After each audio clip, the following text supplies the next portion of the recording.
हरिओम प्रिय दर्शकों, यदि आपकी मिथुन राशि या मिथुन लग्न है तो इस वीडियो को पूरे ध्यान से देखिएगा, समझिएगा।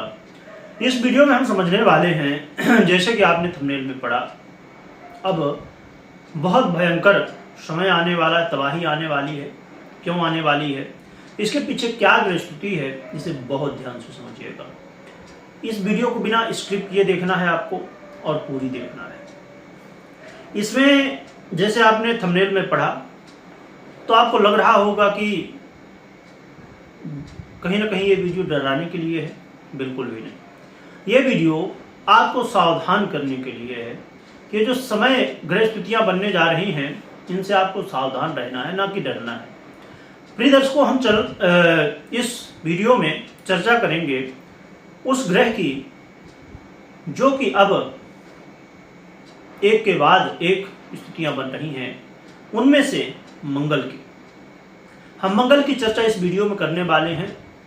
20 अक्टूबर 2024 को मंगल का परिवर्तन होने जा रहा है अपनी नीच की राशि कर्क में, और ये गोचर काल बहुत लंबा है, क्योंकि अब मंगल समझिए कि 20 अक्टूबर से लेके जून 2025 तक इस कर्क राशि में गोचर करेंगे नीच अवस्था में।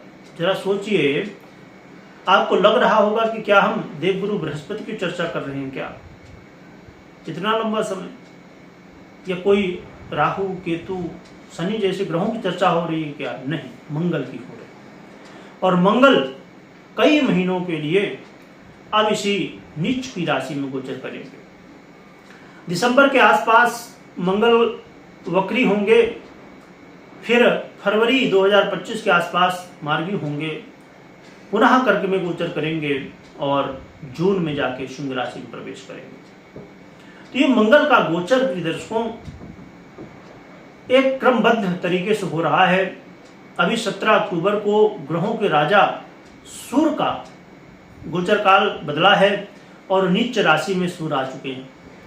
मंगल अब 20 अक्टूबर को नीच के हो जाएंगे और शुक्र का भी गोचर आपने देखा ही कि शुक्र मंगल की राशि में, और दूसरी बात कि एक तो मंगल की राशि और दूसरी बात शनि और राहु जैसे ग्रहों की दृष्टि से युक्त हैं शुक्र, जो कि पीड़ित अवस्था है शुक्र की। तो देखा जाए तो ये जो लगातार ग्रह पीड़ित अवस्था में जा रहे हैं, और आगे चल के शनि का भी परिवर्तन 2025 में, राहु का भी परिवर्तन, युति, ये जब सब स्थितियां बन रही हैं तो आपने सुना तो होगा ही कि 2025 में तबाही आने वाली है, 2025 में दुनिया नष्ट होने वाली है।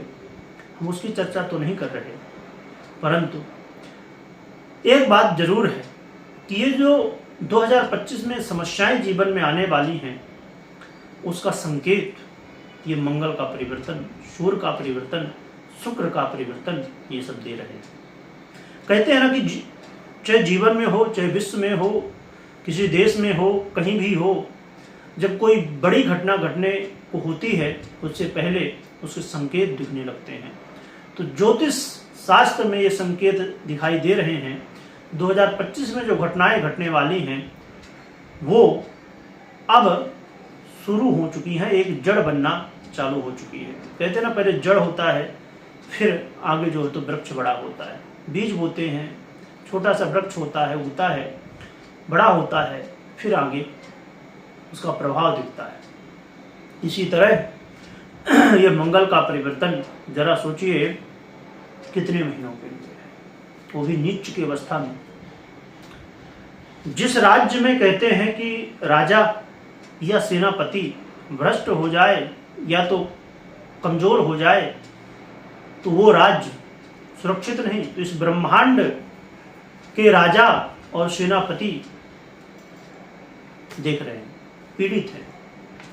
इसलिए इस विषय को बहुत गहराई से समझने की कोशिश करिएगा, जो कि हम चर्चा तो कर रहे हैं मिथुन की, परंतु इस विषय को आपको समझना होगा। यदि ज्योतिष में थोड़ा भी इंटरेस्ट रखते हैं तो आप इस विषय को समझ रहे होंगे और जरूर समझने की कोशिश भी करेंगे। देखा जाए तो मंगल का गोचर आपके द्वितीय भाव में होने जा रहा है, और मंगल आपके आय के और आपके षष्टम के अधिपति होते हैं। ये मंगल का गोचर काल क्या प्रभाव आपको देगा, आइए समझते हैं। प्रिय दर्शकों, ये मंगल का गोचर काल कहीं ना कहीं आपको ये बात की सूचना दे रहा है कि आप बिल्कुल सावधान हो जाइए कर्ज से, बिल्कुल सावधान हो जाइए लोन से। आपको अपने स्वास्थ्य का बहुत ध्यान रखना है, खासकर गले से संबंधित स्वास्थ्य की समस्याएं या ब्लड से संबंधित समस्याएं।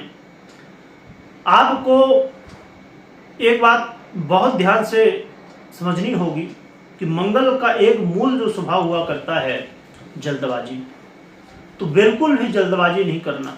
और आपके वाणी के भाव में मंगल विराजमान होके और आपके वाणी से ही नुकसान करवाएंगे, इसलिए अपने वाणी को बिल्कुल सीमित कर दीजिए। कुछ भी बोलने से पहले बहुत सोच समझ के करिए। और मंगल बुध के कौन है जानते ही होंगे आप, इसलिए और भी जरूरी हो जाता है कि आप वाणी को बिल्कुल कहना चाहिए कि आवश्यक ना हो तो आपको बोलना नहीं, बहुत आवश्यक है तभी बोलना है। बेवजह की कोई भी चर्चा नहीं करनी है आपको किसी से भी, चाहे अपना हो पराया हो जो भी हो, क्योंकि वाणी से ही कहीं न कहीं समस्याओं की जड़ उत्पन्न होगी। संतान के लिए यदि आप प्रयासरत थे तो थोड़ा सा सावधान हो जाइए। माता बहनें जो हैं अपने गर्भ का अवश्य ध्यान रखें और संतान के प्रति इस समय चिंताएं बढ़ेंगी। विद्यार्थियों का मन इस समय बहुत भटकेगा, इसलिए अपने पढ़ाई में पूरा फोकस कर लीजिए, क्योंकि मन अब भटकने वाला है, यहाँ वहाँ विचलित होगा, बेवजह के कामों में लगेगा। लव पार्टनर जो हैं उनके लिए अब कहीं ना कहीं अलगाव की स्थिति बन सकती है इस समय, तो सावधान हो जाइए। कहीं ना कहीं देखा जाए तो ये जो समय है प्रिय दर्शकों, अचानक समस्याओं को देने वाला होगा।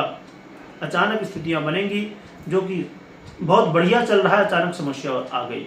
गाड़ी वाहन चलाते समय, यात्रा करते समय सावधान रहिए और आप अपने जीवन में मेहनत करने के लिए 100% तैयार हो जाइए, क्योंकि ये जो समय है कहीं ना कहीं आपको मेहनत बहुत करवाएगा। यदि आप मेहनत से पीछे थोड़ा भी हटे तो जीरो, यानी कि इस समय भाग्य का भी साथ नहीं मिलेगा, जिसकी वजह से मेहनत तो आप बहुत करेंगे पर रिजल्ट बहुत कम मिलेगा। पर यदि मेहनत ही कम करेंगे तो फिर रिजल्ट क्या मिलेगा, जरा सोचिए। और यहाँ पर जैसे मंगल आपके आय के भी अधिपति बनते हैं, तो आपको आय से संबंधित समस्याओं का भी सामना करना पड़ सकता है। और ये एकादश भाव, आय भाव, ये आपकी इच्छाओं का भी भाव है, आपके ड्रीम का भी भाव है, तो कई सारी इच्छाएं भी आपकी अधूरी रह जाएंगी। यानी कहा जाए कि जो आपने प्लानिंग बनाई है संभवतः उसमें कोई रुकावट भी आ सकती है। तो प्रिय दर्शकों, देखा जाए तो आपके जीवन में कई सारे ऐसे क्षेत्र हैं जहां पर मंगल अपना प्रभाव दिखाने वाले हैं, तो इसमें डरने की आवश्यकता नहीं, क्योंकि हम यहाँ पर एक ग्रह की चर्चा कर रहे हैं और संभवतः कई ग्रह आपको फायदा पहुंचा रहे हों।